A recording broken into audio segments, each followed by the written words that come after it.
আজি ৰ'দত নিদিয়াকৈ পাৰফেক্ট আমৰ আচাৰ বনাওঁ হওক। আম আনিলোঁ কিন্তু ৰ'দেই নাই, ৰ'দটো কমি গ'ল আমাৰ, বৰষুণে দি আছে। সেনেকুৱাতো অসমতো হৈ আছে চাগে ন। আৰু এতিয়া আমৰ ছিজন, এইখিনি সময়তে আচাৰখিনি বনাই নথ'লে কেতিয়া বনাম ন। সেইকাৰণে আনি ল'লোঁ, পূৰা ধুনীয়াকৈ কাটি ল'লোঁ।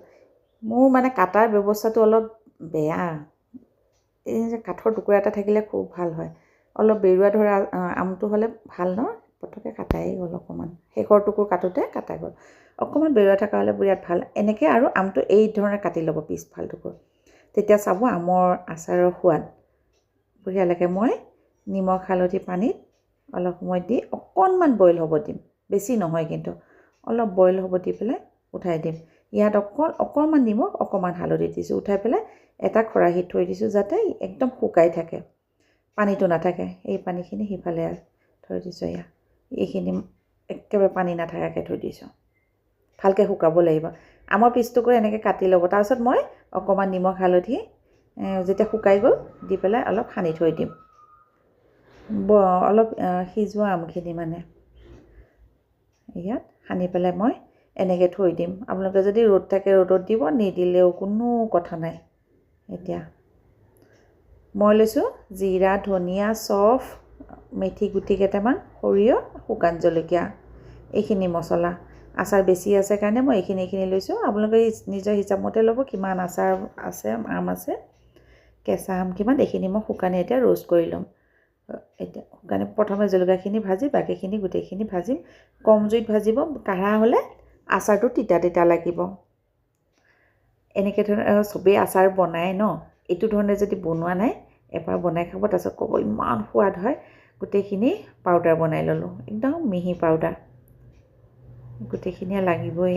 ভাবিছিলোঁ কম বেছি হ'ব নেকি, নহয় লাগিবই আচাৰ বেছি। মই এতিয়া মছলাখিনিত মিঠাতেল দিম। কি কৰোঁ চাওকচোন। কোনে কোনে এনেকৈ বনাই ক'ব দেই মোক। এতিয়া ভালকৈ আৰু অলপ তেল লাগিব, ভালকৈ যাতে মছলাখিনি সানা যায়, ঠিক সেনেকৈ তেলখিনি দিব দেই। আৰু মোক অকণমান তেল লাগিব। বিৰাট বেছি সোৱাদ লাগে। নহ'লে আমাৰ বৰষুণৰ বতৰ বুলি আচাৰ বেয়া হয় বা আচাৰ বনাব নহয়, কিন্তু এনেকুৱা কৰিলে মানে কেতিয়াও আচাৰ বেয়া নহয়। আৰু ৰ'দত দিয়া ধৰণৰ আচাৰৰ দৰেই সোৱাদ হয়, পাৰফেক্ট সোৱাদ। আৰু আচাৰৰ আম কেইটুকুৰা পিছফালটুকুৰ কাটি কাটি লৈছিলোঁ ন, এই ধুনীয়া মছলা সোমাই যায়, গমেই নাপাব এইটো যে ইনষ্টেণ্ট। আৰু ইনষ্টেণ্ট বুলিয়ে ক'ব পাৰি এইটো আচাৰটো। একদম সময়ো নালাগে বনাবৰ কাৰণে, ৰ'দো নালাগে।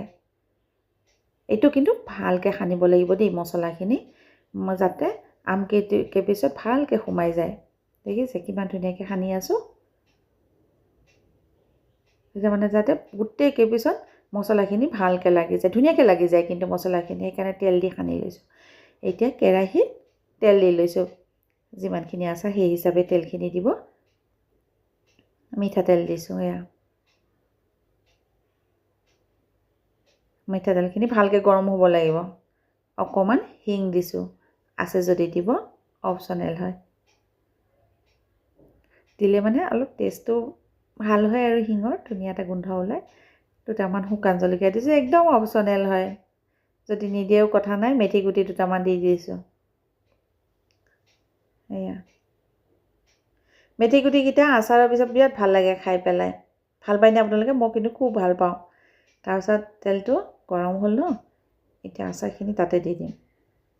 কেয়াৰফুল দেই, গাত পৰিব পাৰে তেল।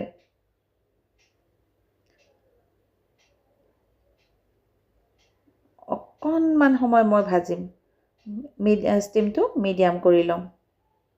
কাৰণ তেল ইয়াত দিয়া নাই যে, এতিয়া ৰ'দত নাই দিয়া যেতিয়া বেয়া মানে ক'ৰবাত বেয়া হ'ব পাৰে, ভেঁকুৰ ধৰিব পাৰে, সেই হিচাপে সেইকাৰণে অকণমান সময় ভাজিম। ভাজি পেলাই 4-5 মিনিটমান ভাজিলোঁ কম জুইত। তাৰপিছত মই নমাই থৈ দিম। এয়া হৈয়ে গ'ল মোৰ আচাৰ। অকণমান সময় কেৰাহীত থৈ এতিয়া এটা চৰিয়াত থৈ দিম। এয়া চৰিয়া যেতিয়া ঠাণ্ডা হ'ব, ভাল আইনা বটল এটাত মুচি পেলাই থৈ দিম। 1-2 বছৰলৈকে ধুনীয়াকৈ থাকি যাব এইটো আচাৰ। বনাবচোন যদি বনোৱা নাই, বিৰাট ভাল লাগে এইটো আচাৰ খাই।